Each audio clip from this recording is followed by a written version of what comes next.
ନାଇଁ ମୋର ହାଁ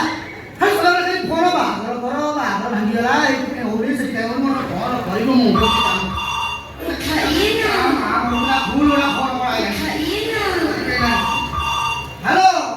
ହଁ କିଏ କହୁଛ ହଁ ହଁ ହଁ ହଁ ମୁଁ ମଜସ୍ତ୍ରୀ ତିନିଟା ତରାଇ କହୁଛି କ'ଣ ହେଲା କୁହ କ'ଣ ହେଲା ଝିଅର ଅସୁବିଧା ଅଛି କ'ଣ ଅସୁବିଧା ରହିଲା ଆଉ 12 ବାଇ 12 ଉଚ୍ଚତା ଯେତିକି ଚଉଡ଼ା ସେତିକି ଅସୁବିଧା କ'ଣ ହେଲା ଓ କ'ଣ ହେଲା ପିଲା ଛୁଆ ହଉନି ତା ବୟସ ପିଲା ଛୁଆ ହଉନି ଏ ମଧ୍ୟସ୍ଥି କ'ଣ ଯାଇ ତମ ଘରେ ପିଲା ଛୁଆ କରିବ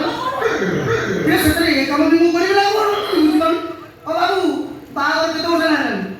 ବର୍ଷେ ହେଲା ଏଇ ଦେଖ ବା ଇରେ ବର୍ଷେ ହେଲା ବାହାଘର ତମେ ଏତେ ଛାନିଆ କାହିଁକି ହଉଛ ତମେ କିଏ କହୁଛ କହିଲ ପୁଅର ବାପ ହେଇ ଶୁଣ ଗୋଟେ କାମ କର ତମେ ତମ ପୁଅକୁ କୁହ ଅଭ୍ୟାସ ଜାରି ରଖୁ ଦଣ୍ଡ ବୈଠକ ମାରି ଚାଲୁ ଜମା ସେଠି ଫଳ ହବ ସଫଳ ହବ ଶୁଣ ମୁଁ ଆଉ କଥା ହେବି ଫୋନ ଫୋନ କି ପ୍ରକାର ଟେନସନ୍ ହବ ଏଇ ଏପଟେ ଏଇ ଧରି ବାବୁ ମୋତେ ପୁରା ବସି ଉଠେଇ ଦେଉନାହାନ୍ତି 4 ମାସ ହେଲା ମୋ ପଛରେ ପଡ଼ିଯାଇଛି ମୋ ବାହାଘର କର ମୋର ବାହାଘର ଇରେ ତମ ନାଁ ଯିଏ ଶୁଣୁଛି ଲୁଗା ଟେକିକି ଦଉଛନ୍ତି ବାହାଘର ଆସି ନାହାନ୍ତି କ'ଣ କରିବୁ କୁଆଡ଼େ କ'ଣ ଦେଖା ନାହାନ୍ତି ଧରି ବାବୁ ଓ ଧରି ବାବୁ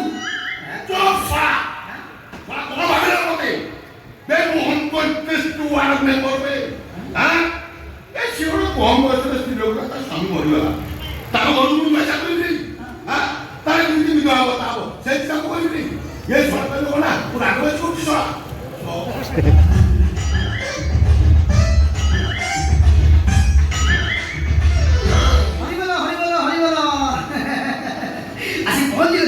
हरि बोलो हाँ हरि बोलो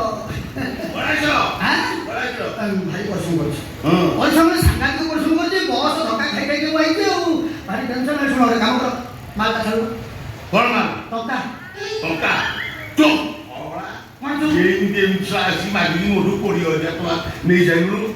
गोटे देखा नहीं ମୁଁ ତାକୁ କହିଲି ଛାଡ଼ି ମାଡ଼ି ଯା ଜିନିଷରେ ଗୋଟେ ଯୋଗାଡ଼ କରିଦେ ତାହେଲେ ଏସିକୁ ଆଇ ଜିନିଷ ଟଙ୍କା ଦେବା ପାଇଁ ଟଙ୍କା ମୁଁ ଦେବିନି ଟଙ୍କା ଦେବ ନାହିଁ ତମରି ତ ଟଙ୍କା ଆଉ ତାହେଲେ ମୁଁ ଯାହା ଆଣିଛି ତମକୁ ଦେବିନି ଆଉ କ'ଣ ଆଣିଛୁ ଆଉ ଆଣିଛୁ କ'ଣ ଆଜ୍ଞା ମୋ କଥା ଟିକେ ଶୁଣନ୍ତୁ ଆଜ୍ଞା ଶୁଣ କାହାକୁ ଆଣିଛୁ କାହାକୁ କ'ଣ ଦେଖିଲା ଆଖି ଟେରା ହେଇଯିବ ଗୋଟିଏ ଚାଉଳରେ କ'ଣ କି ରୂପ କି ଚାଲି କି ଢାଣି କି ବେଳ